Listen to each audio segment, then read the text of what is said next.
안녕하세요. 7월 1일 아침 방송을 시작하겠습니다. 벌써 상반기가 지났고 하반기가 시작됐습니다. 어제 장 마감 후에 에코프로 BM이 1조 2천억의 유상증자를 발표했는데요. 사실 좀 충격적이라고 할 수 있습니다. 규모도 규모이고 최근에 그 열악한 어떤 업황을 감안한다면 업황 전체에 영향을 줄 수밖에 없는 부분이고, 특히 우리 시장에서 에코프로와 에코프로 BM의 비중, 2차전지 종목 하면 우리 대중들은 그냥 에코프로만 생각하잖아요. 늘 그래왔고 앞으로도 계속 그래 갈 텐데, 어쩌면 이번에 어제 발표된 에코프로 BM의 유상증자 1조 2천억의 대규모 유상증자를 통해서 이제 2차전지에 대한 인식도 좀 바꿔가야 되지 않을까. 저는 개인적으로 예전부터 에코프로 BM도 물론 뭐 좋다, 시장에서 뭐 잘 움직이니까 그렇지만 에코프로를 대체할 수 있는 회사가 포스코 피처엠이다라고 꾸준히 강조해 왔었습니다. 그리고 주식시장에서 2차전지 종목들의 움직임이 좀 더 강화될 수 있고 좀 더 탄탄하게 구성되기 위해서는 에코프로와 에코프로 BM에 대한 비중, 그러니까 개인들의 매매 비중이 좀 낮아져야 된다. 이게 사실 가장 중요한 부분이라고 꾸준히 강조드려 왔었는데, 이번 유상증자를 계기로 좀 그런 부분들이 형성됐으면 좋겠다라는 생각을 가집니다. 에코프로 BM이 1조 2천억의 유상증자. 지금 현재 돈이 없어서 회사가 영위하기 위한 어떤 그런 형태의 유상증자는 아니죠, 사실. 인도네시아의 니켈 재련소, 그러니까 양극재를 생산하기 위한 어떤 일련의 사슬고리를 구축하기 위한 어떤 그런 형태라고 볼 수 있고, 이 부분 이렇게 대규모 유상증자를 하는 이유 중에 하나는 자신감의 표출도 있을 수 있겠죠. 그러나 일반 주주 공모 방식의 유상증자가 아니라 이럴 경우에는 이제 삼자 배정 방식의 유상증자를 하는 게 사실 중요하죠. 그러나 지금 세상은 다 AI에 집중돼 있고 돈들도 다 그쪽으로 가 있는 상태에서 2차전지 기업의 사모펀드들이 3자 배정 방식으로 지금 현재 투자를 할 것이 그렇게 마땅치는 않았을 겁니다. 그런 부분들로 인해서 결국은 개인들을 통해서 자금 조달한다고 하는데, 재무제표를 한번 보면요. 에코프로 BM이 현재 가지고 있는 당좌 자산 규모가 약 7천억, 1분기 기준으로 약 7천억 정도 집계가 되고 있습니다. 뭐 이게 정확하진 않죠. 그러니까 그리고 그동안 꾸준히 보면 투자 활동은 계속해서 좀 이어왔습니다. 계속해서 투자 활동을 이어왔고, 영업 활동을 위한 자금 조달, 영업 활동을 위한 현금 흐름이 그렇게 썩 좋은 편은 아니었죠. 그러다 보니 결국은 개인 주주들 대상으로 유상증자를 단행하고 있는데, 예전부터 말씀드렸습니다만은 사실 이제 뭐 우리가 주식시장에서 대중분들은 2차전지 하면 에코프로잖아요. 그리고 양극재 하면 에코프로, 전기차 하면 에코프로, 이렇게 2차전지 전기차는 곧 에코프로다라고 인식되어 있는 이 부분이 이번 유상증자를 계기로 좀 바뀌었으면 좋지 않을까라는 생각을 가집니다. 2차전지 종목들의 움직임이 나타날 때 그저께도 2차전지 종목들의 움직임이 나타나니까 오후 들어서 뭐 에코프로 그냥 확 붙어버리잖아요. 나머지 종목들이 주춤해지는. 그러니까 이렇게 절대적인 거래 비중이 높아지는 부분들은 사실 전체적으로 좋지는 않은 거죠. 그리고 사실 에코프로 BM보다 사슬고리, 밸류체인을 더 완벽하게 구축한 회사가 우리나라에 있죠. 포스코 피처엠입니다. 포스코 피처엠 원래 음극재죠. 천연 음극재, 그러니까 흑연을 통해서 천연 흑연, 그리고 인조 흑연을 통해서 음극재 중심이었다가 양극재 쪽, 그리고 포스코 홀딩스부터 시작해서 포스코 그룹 내에서 2차전지 밸류체인 전체 소재에 대한 밸류체인을 갖고 있는 회사가 포스코 피처엠이기 때문에 장기적으로는 포스코 피처엠이 에코프로를 예전에는 압살할 것이다라고 말씀을 드렸는데, 실제 그렇게 좀 가고 있는 양상들을 보여주고 있습니다. 그런데 주식시장에서만큼은 에코프로의 비중이 절대적으로 높은 어떤 상황이었다. 이 부분이 조금 완화될 수 있지 않을까라는 생각을 가지고요. 그리고 시장 참여자들의 인식 변화도 좀 생겨나는 계기가 되지 않을까라는 생각을 가집니다. 2차전지 종목들 전체적인 현황을 보면 지난 1월부터입니다. 1월부터 국내 기관과 외국인의 그 순매수 금액을 놓고 보면 에코프로 BM이 상위에 포진되어 있습니다. 이건 왜 그러냐면 시가총액 자체가 압도적으로 높기 때문에 그렇습니다. 근데 전반적으로 에코프로와 에코프로 BM 같은 경우는 뭐가 있냐면 공매도 잔고가 1등이죠. 코스닥 시장에서 공매도 잔고가 늘 가장 많은 종목이기 때문에 시세의 변화가 나타날 때 환매수 부분 유입도 상당히 크다고 할 수 있습니다. 그런 부분들을 감안한다면 수급적인 측면에서 에코프로의 비중이 절대적으로 높은 건 뭐 현재로서는 어쩔 수 없지만 실제 시장에서 외국인들과 국내 기관들의 순매수 올 1월 달부터 현재 6월 말까지를 보면 에코프로 BM만 있는 게 아니거든요. 근데 주가의 움직임이 없는 기업들 중에서도 사실은 순매수의 상위에 차지하는 종목들이 있습니다.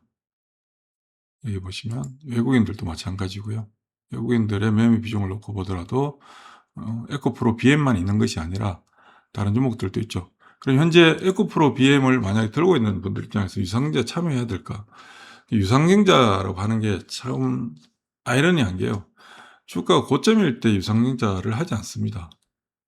물려있는 사람들이 많을 때 유상증자를 하는 게 일반적이죠. 기업 입장에서는 유상증자가 꼭 발행 주식을 작게 발행을 하고 많은 돈이 들어오는 게 사실은 가장 좋은 거죠.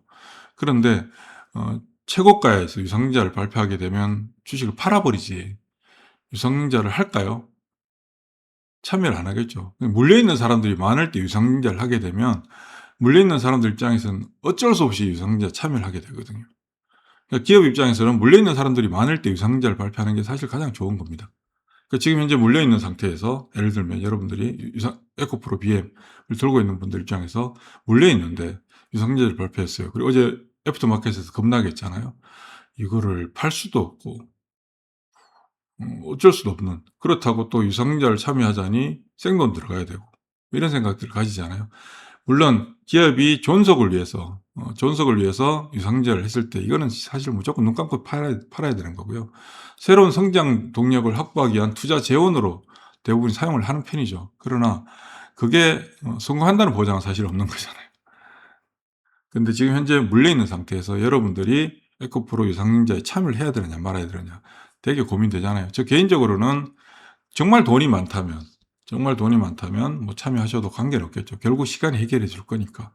그런데 자금은 한계적이고 그렇게 기다릴 시간은 많지 않고 그렇다고 에코프로를 포기할 수는 없고 그렇다고 유상증자 참여하기도 힘들다. 모호한 상태에 놓여 있다면 바꾸세요. 종목을 바꾸면 되죠.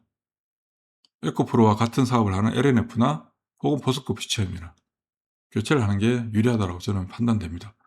그렇게 그럼 손해봤는데 에코프로 손해봤는데 그럼 다른 종목들은 안 빠졌나요? 다른 종목들은 안 빠지고 에코프로만 빠졌나요? 그건 아니잖아요. 같이 빠졌단 말이에요. 같이 빠진 상태에서 내가 유상증자 참여하기 싫다.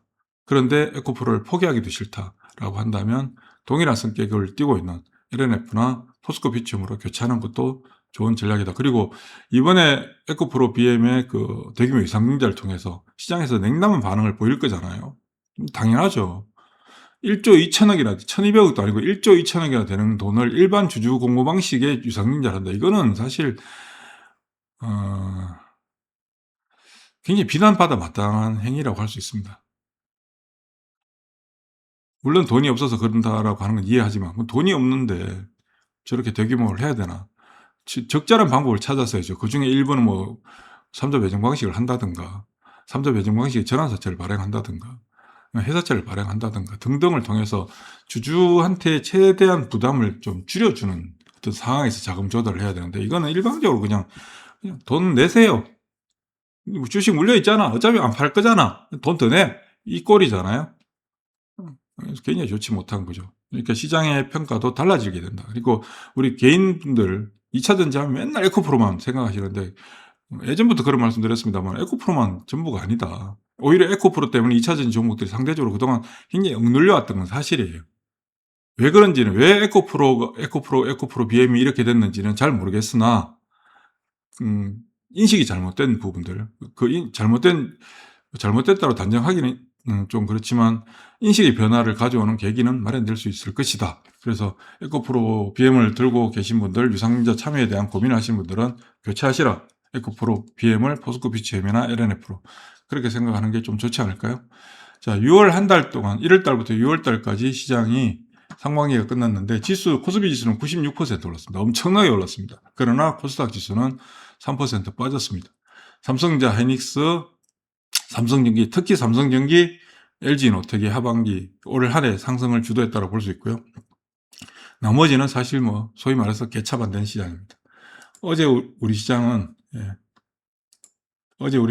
그저께 월요일과 달리 어제는 이제 삼성전자, 하이닉스, 특히 어제는 뭐가 움직였냐? 삼성전기, LG노텍이 움직였죠. 그리고 월요일에 많이 올랐던 바이오와 2차전 종목들의 하락폭이 좀 컸습니다. 반면에 반도체, 월요일 날은 반도체 종목이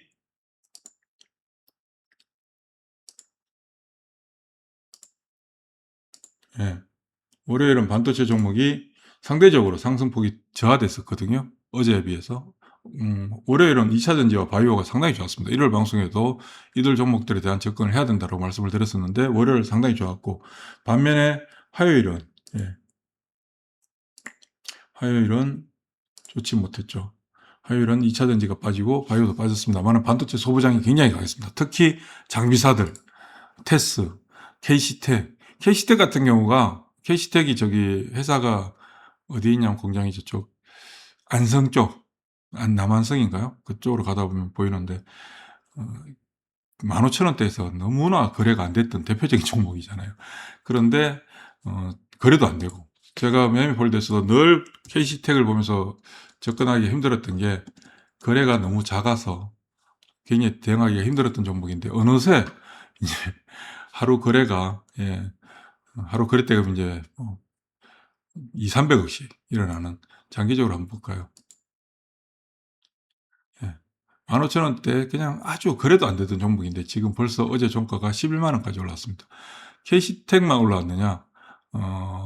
제가 예전부터 좋아하던, 저 UPM 하셨던 분들 잘 아시겠지만 반도체 장비 정말 좋아하잖아요. 원익 IPS, PSK, 유진테크, KC텍, VM, 그리고 이미 선제적으로 많이 올랐던 이오테크닉스, 리노공업, 한미반도체 많은데, 그리고 이수페타시스, 이런 종목들, 그리고 최근에 이제 상대적으로 들어올랐지만 이제 시작되려고 하는 종목 GST, 장비는 아니죠. 반도체 장비를 생산하는 게 아니고 액침 냉각 쪽이니까. 그다음 HPSP, 그리고 테크윈, 테테테 알잖아요. 두산 테스나, 테스, 테크윈이었는데 테스나는 이제 두산 테스나로 바뀌었고, 이들 종목들이 지금 현재 움직임들이 시장이 막 불안정한데도 불구하고 그 거친 파도를 극복하고 정말 자리를 잡아가는 모습들을 보여주고 있습니다. 어제도 개인적으로 가지고 있지는 않지만 저기 PSK 홀딩스, 저 개인적으로 PSK를 가장 좋아했던 적은 2009년도, 2008년, 2009년, 2010년 이때 당시에 두 회사가 분할되기 전에 7,000원대 그때 좋아했던 주식이고, 이오테크닉스 같은 경우도 제가 2009년도에 7,000원, 8,000원대 주식 사서 15,000원대 좋다고 팔아먹었던 주식인데 지금 이제 47만 원 하고 있습니다. 이런 종목들의 움직임들이 본격적으로 나타나주고 있다. 유진테크, 그다음에 원익 IPS, 테스. 정말 오랫동안 움직임들이 없었잖아요. 정말 힘들게 했었는데 한번 만들어지니까 이렇게 큰 시세가 만들어지고 있는데, 결국 사실 얘가 삼성전기보다 더 좋아요. 삼성전기도 엄청나게 올랐지만 삼성전기보다 더 많이 올라가고 있는 종목들인데, 이런 종목들이 반도체 소부장에서 계속 나타날 수 있다. 지금 현재 대표적으로 이제 그 다음 주자가 될 수 있는 종목이 GST가 되고요. GST도 보여지고 있고, 그리고 아직 선제적으로 움직였다가 아직 움직임이 좀 제한적인, 올해 들어서 움직임이 제한적인 게 테크윈. 그리고 지금 시도할까 말까 시도하다가 이번에 극단적인 솔림 현상이 나타나면서 반납했던 HPSP 같은 경우도 계속해서 수급도 굉장히 좋아지고 있죠. 지금 현재 누가 사고 있습니까? 외국인들과 국내 기관들이 사고 있는 거잖아요. 그리고 괜찮은 종목들이 여전히 좀 많이 보여지고 있습니다. 반도체 소부장에서. 그리고 반도체 소부장이 움직이면 뭐가 움직이죠? 반도체 소부장이 움직인다는 거는 주식시장에 상장된 종목 중에서 가장 많은 종목수를 차지하는 종목들이거든요. 그러니까 분위기가 개선되겠죠. 심리적인 분위기가 개선되고 이들이 움직여주면 로봇도 당연히 반응하는 거고요. 최근에 이제 그 정부와 삼성그룹, SK그룹이 3대 메가 프로젝트 발표하면서 특히 이재용 회장이 구미에 피지컬 AI와 관련된 로봇 산업을 집중적으로 육성하겠다라고 해서 어제도 로보티즈를 비롯한 로봇주들 움직임이 월요일날 큰 폭의 상승했음에도 불구하고 화요일날 어제는 2차전지 바이오가 좀 조정을 받는데도 불구하고 좀 단단하게 버티는 모습들을 보여줬습니다. 이런 부분들 당연히 반도체에 영향을 받는 거거든요. 그리고 어제는 급락했지만 바이오와 2차전지도 같이 연동되는 형태를 보여주고 있습니다. 그리고 전력 설비 관련된 종목 중에서 지금 현재 만만하게 들어갈 수 있는 종목이 뭐냐? 시장에서는 만만하게 들어갈 수 있는 종목은 산일전기입니다. 일진전기, 계룡전기를 많이들 보시지 않아요? 왜냐하면 변동성이 워낙 크니까 일진전기, 계룡전기 보는데, 물론 일진전기가 제일 크죠.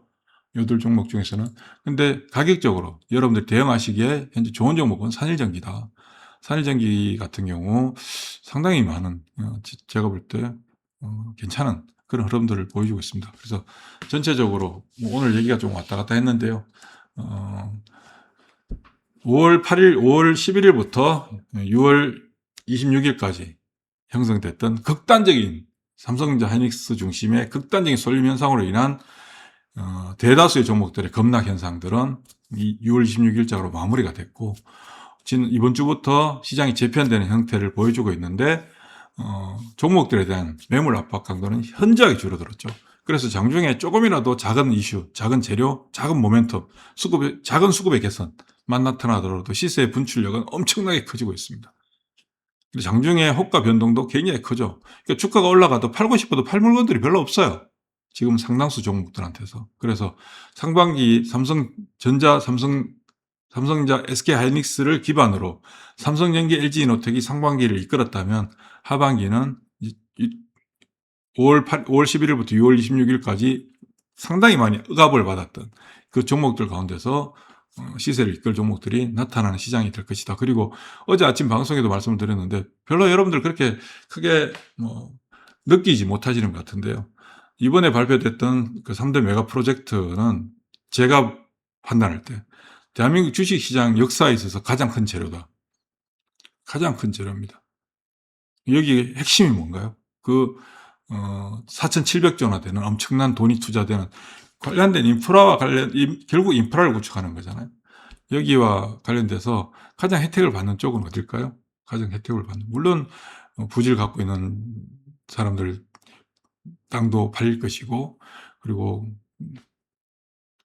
건설을 하려면 건설회사들도 필요할 것이고, 전력을 넣어야 되니까 전력 회사들도, 에너지 회사들, 그리고 전선 회사들 다 필요할 것이고, 장비 들어가야 되고, 소재 들어가야 되고, 인력도 들어가야 되고, 로봇도 들어가야 되고. 만약에 이제 이쪽에는 로봇이 주로 차지하지 않을까요?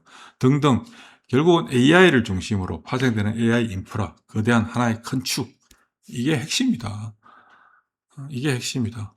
여기에서 벗어나면 안 된다. 이것만 우리가 생각하고 있으면 됩니다. 그래서 이 부분을 단기적으로 주가에 주가 올랐다 내렸다 하겠지만 궁극적으로 기본 베이스 자체가 엄청나게 굵고 단단한 베이스가 만들어지는 상황이다. 여기에 살과 뼈를 붙이는 거니까 여기에 해당되는 기업들이 올 하반기, 사실 어쩌면 상반기에 보여줬던 삼성전기, LG이노텍보다 더 큰 상승이 만들어질 수 있다. 가능성 충분하다. 그렇게 보여집니다. 시장 쉽게 밀릴까요? 절대 쉽게 안 밀립니다, 여러분들. 절대 안 밀립니다. 그리고 특히 5월 11일부터 6월 26일까지 진행됐던 극단적인 쏠림으로 인한 수급 불균형에 의한 시장의 왜곡 상태. 이 부분이 오히려 가격의 리레이팅을 가져올 수 있는 근원적인 이유로서 작용을 해줄 수도 있는 거죠. 왜냐하면 막 엄청 비싸 보였는데 엄청나게 두들겨 맞았잖아요. 근데 두들겨 맞고 나면 또 비싸 보여. 손이 잘 안 나가. 그리고 이미 손해를 봤어. 반대 매매 당하고 막 다 틀려버리고 나는 삼성전자 하이닉스만 볼 거야. 다 필요 없고 삼성전자 하이닉스만 볼 거야 라고 시장은 그렇게 생각을 하고 있잖아요. 근데 그런 상태에서 늘 새로운 곳에서 엄청난 시세를 보여준 게 주식시장이거든요. 그럴 가능성이 충분히 있다. 그래서 쫄지 마십시오. 자신감 가지시고 지나가면 되지 않을까. 핵심은 AI. 이 AI로부터 파생되는 범위가 시간이 지나면 더 넓어지겠죠. 근데 최근에 가격의 급락을 가져온 상태를 통해서 본다면 접근할 수 있는 종목들이 상당히 많다. 그리고 2차전지도 에코프로 BM의 대규모 유상증자를 통해서 그동안 에코프로 BM에 종속되어 있던 2차전지 종목들의 움직임이 달라질 가능성도 있다. 그렇게 해석하시면 될 것 같습니다. 수고하십시오.